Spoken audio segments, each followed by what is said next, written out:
most of this money come maybe to conduct advocacy, maybe on agroecology, maybe to do one or two things. But at some instance, I want to give an example of agroecology fund that has given Kenya Peasant support to sink boreholes, for example, on the farms where there were no people cannot access water. So what we have been grappling with as a movement is that the farm-based activities, because we're talking about food production, we're talking about enhancing agroecology. And you see, these are practices, these are physical practices. So you find that we did a case study on farmers who are members of Peasants League. And we realized it was baffling because we realized that some of them don't have even basic equipment to produce their food, to promote agroecology.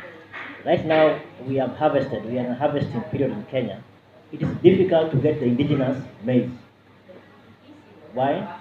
Because most of the support coming through government promotes the hybrid seeds. So you find that on one hand, we are having the government through these agencies going to the villages, giving farmers the seeds, but on the other hand, accessing these indigenous seeds become a problem.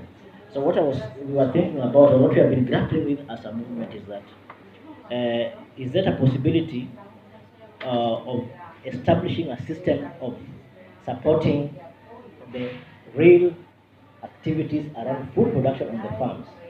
But again, this comes with challenges because I was talking, I think, to the comrade from Madagascar, who was telling me yesterday that they tried the same, but again, it becomes problematic in terms of sustainability, in terms of management, for example.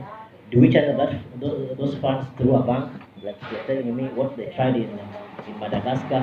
And again, you end up still going back to the high interest rates charged by those institutions. So I think it is not something that we have an answer for, but it's something that we have been thinking about, because if you look at, I want to give an example of Kenya Peasant League. If you look at the funds that come for various activities, vis-a-vis the real actions on the farm, which is the objective of Kenya Peasant League, is to enhance food production.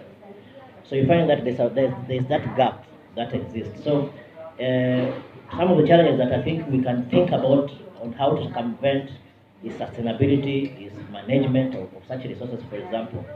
But I don't know what happens in other countries, but in our case, you find that our farmers ask us, we have come from a meeting. Now, what next? Tomorrow I want to till my land.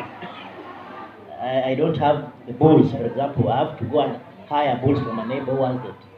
How do we support that? I think that's a question that I raised yesterday. I don't have an answer for it, but it's a question that I raised so that we can be able to think about it.